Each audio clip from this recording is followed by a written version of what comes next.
And so I now have the pleasure of introducing my colleague, Professor Randi Bouyagoda, who will actually introduce our guest speaker, Kamal Rihayi. And I'll introduce Professor Bouyagoda first, and then allow him to do the honors.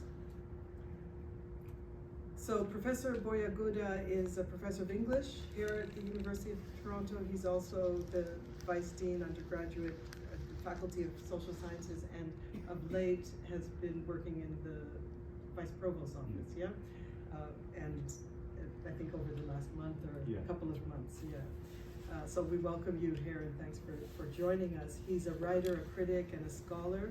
He's the author of 3 novels, a Shirk-supported critical biography, and a scholarly monograph. His fiction has been nominated for the Scotiabank Giller Prize, the Impact Dublin Literary Prize, and named a New York Times Book Review Editor's Choice Selection, and this was in 2012.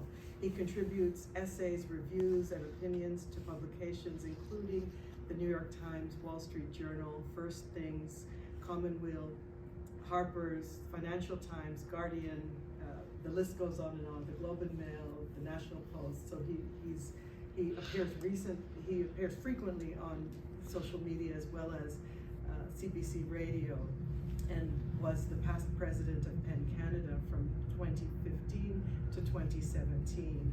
So we're pleased to welcome him, and it's our pleasure to have him introduce our guest. Thank you. Thank you very much, Professor Clark, and good afternoon, everyone.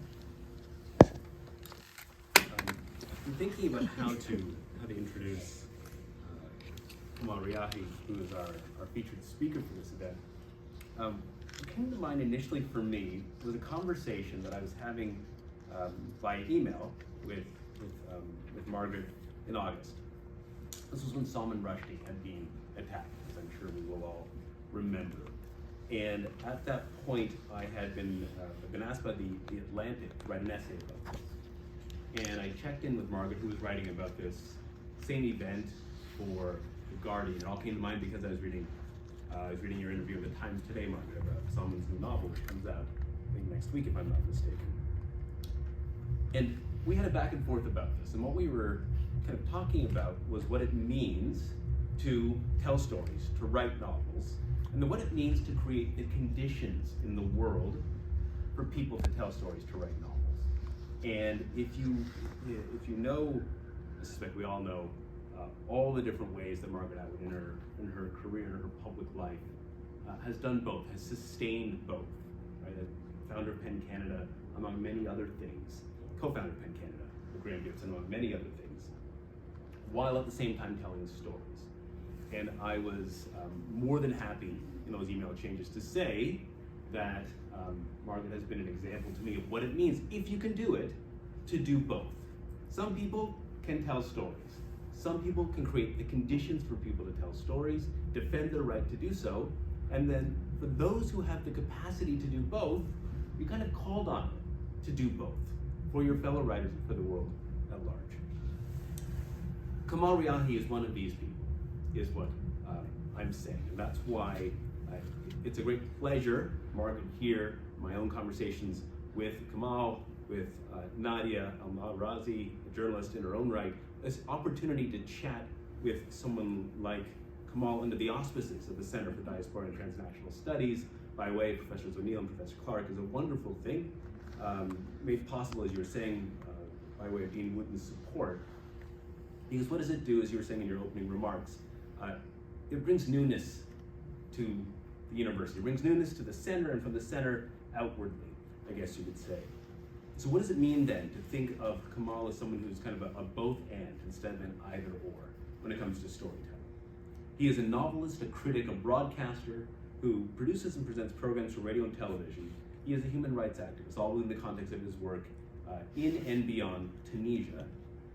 He has a bachelor's degree from the University of Tunis and a postgraduate degree in Arabic language and literature in the Faculty of Letters and Arts and Humanities, again from Tunisia, La Nouba.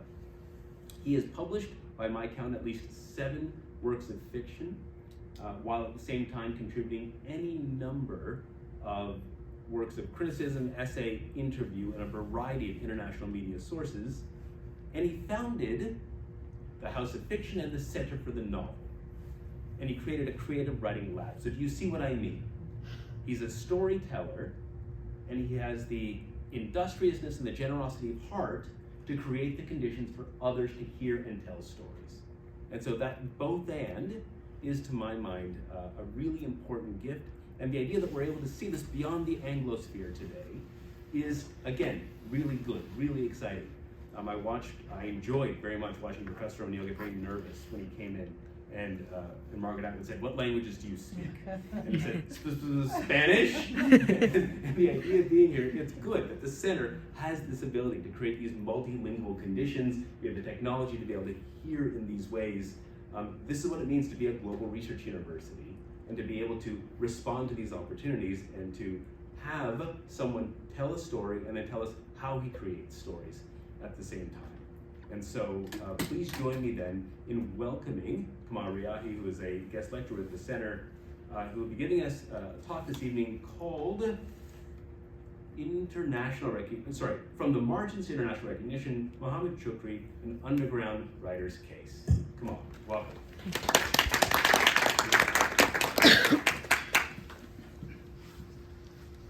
Thank you, Randy. And we all should get these on. Yes? Thank